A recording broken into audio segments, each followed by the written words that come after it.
The Olympic marathon affords its runners at least one moment of glory. After more than 25 miles of punishment along city streets, that's more than 40,000 metres, the final lap of the race takes place inside the Olympic Stadium. When an athlete arrives at the stadium and hears the roar of the crowd, the pain and the suffering becomes worthwhile.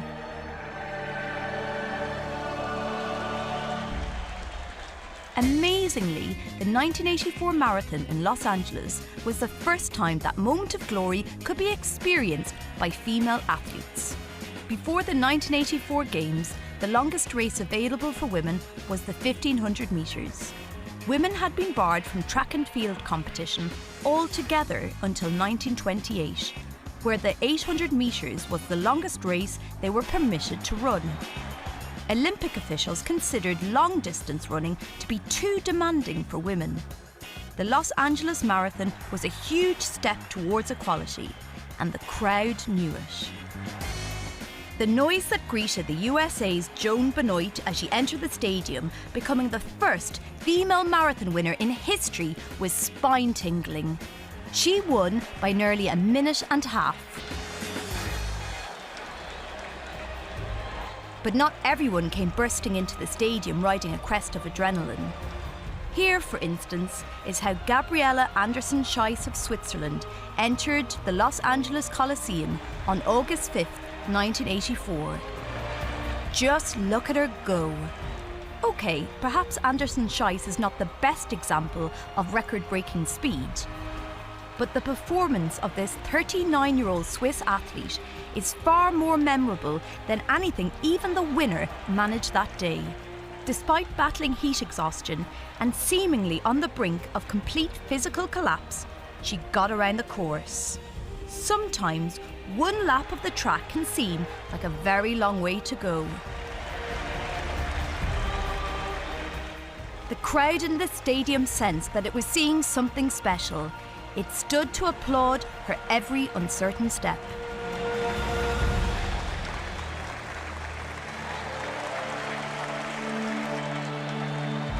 Marathons are never easy, but this one was brutal.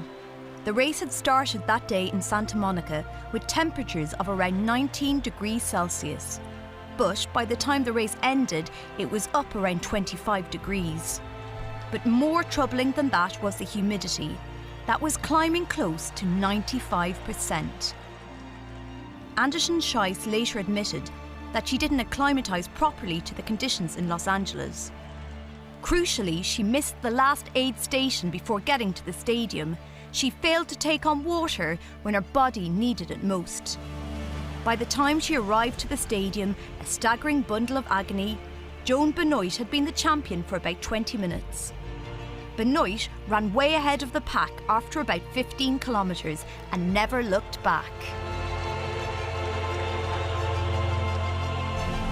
When Andersen Scheiss appeared, she was running on willpower alone. Medics immediately ran to her aid, but Andersen Scheiss shooed them away. If they gave her assistance, she would be disqualified. It was no idle threat, there was precedent. Italy's Dorando Pietri had his gold medal revoked in 1908 when he had been helped across the line. Andersen Scheiss didn't have a gold medal at stake, but her pride was on the line. The medics saw that Andersen Scheiss was still perspiring, which was a good thing. It meant she did not have heat stroke. The medical situation was not as dire as might be feared. They allowed her to make her journey to the finish line unassisted. When she got to the line after 5 minutes and 44 seconds on the track, Andersen Scheiss finally broke down. Her time of 2 hours, 48 minutes and 44 seconds placed her 37th of the 44 runners who finished. It wasn't gold medal pace, but it was something to be proud of. Few performances have ever represented the spirit of competition, determination and grit as much as that lap by Gabriele Andersen Scheiss. And it made a mockery of the old idea that female athletes lack the heart and the willpower to take on the toughest long-distance challenge of all.